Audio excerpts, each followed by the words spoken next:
first, I'm going to show you how to do cashew flour. Basically, with cashew flour, I'm going to use 1 cup, say about 1 cup, be about that much, 1 cup. Use a proper measuring jug. Done this enough times to know. Now, the simple rule here is that if you got a Vitamix, I need to show you how to use this Vitamix. Vitamix has got a slow processor and it's got a turbo. And then it's got this little knob here where we can control it. You don't need to worry about this. The thing here is that if you're using really raw cashews, like the ones at Loving Earth, they haven't been processed or no steam or water has come anywhere near it. Which it means that all the oil is simply sitting there naturally formed. They haven't been manipulated. So when we are going to blend them at a high speed in a short amount of time, the cashew is gently going to turn into flour without the oil coming out at any form or shape. Watch this.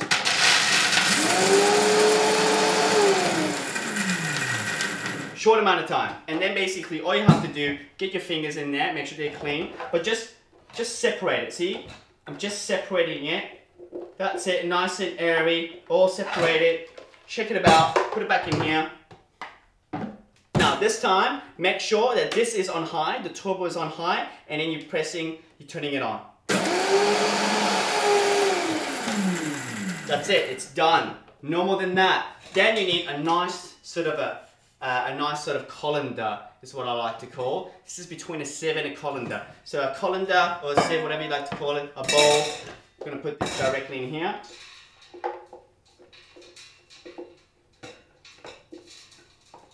Just throw it all here. Beautiful. Here we go. And then, oh, look at this. You know, this is exactly what I'm looking for. This consistency. Aerated cashew flour. You can basically do this with any other nut as well. Most nuts.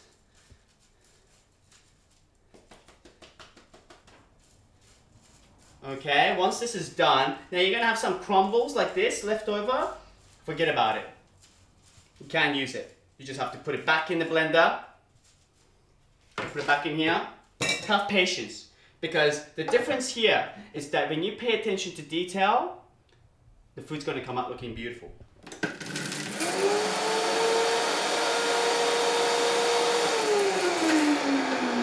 There we go.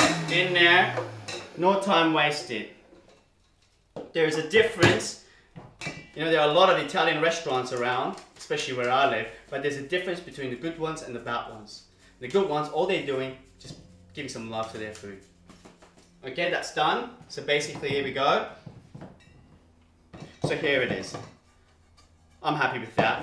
Aerated cashew flour. I'm not teaching you how to make this recipe. What I'm doing is teaching you how to make really beautiful, light, fluffy desserts. So, just say you've got your nuts in the recipe, whatever recipe that you got.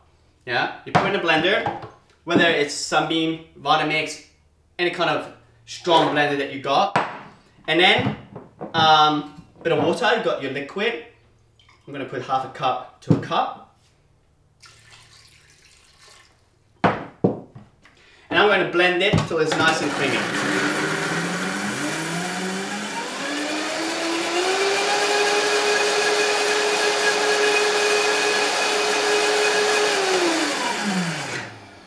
Basically, right now, you've only mixed your water and your nuts, or coconut water, or liquid and nuts. And what you do is test it out. See, I've got lumps in here. Make sure it's not lumpy. You want to make sure that it's just like body cream or face cream. Not that I know anything about that.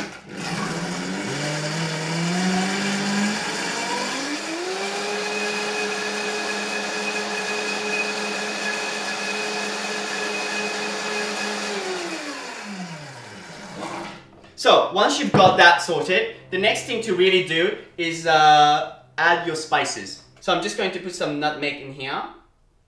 Look, spices could be anything. It could be cinnamon, it could be salt, it could be saffron, truffle, anything. Pink peppercorn. And I'm going to add my vanilla beans. Let's just say you got vanilla beans in there, or vanilla extract, or vanilla essence.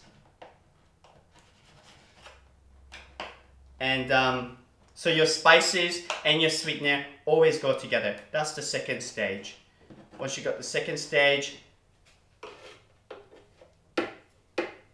okay, so agave or yacon syrup or coconut sugar, date paste, whatever that you're going to be using as a sweetener, always goes into the second stage. Blend that up.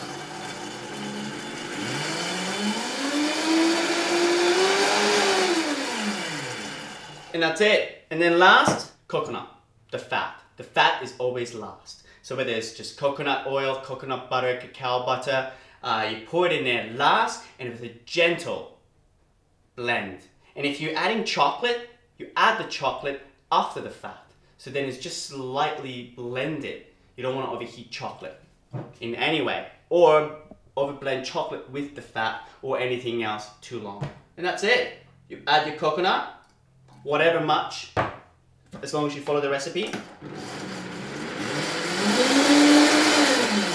That's it.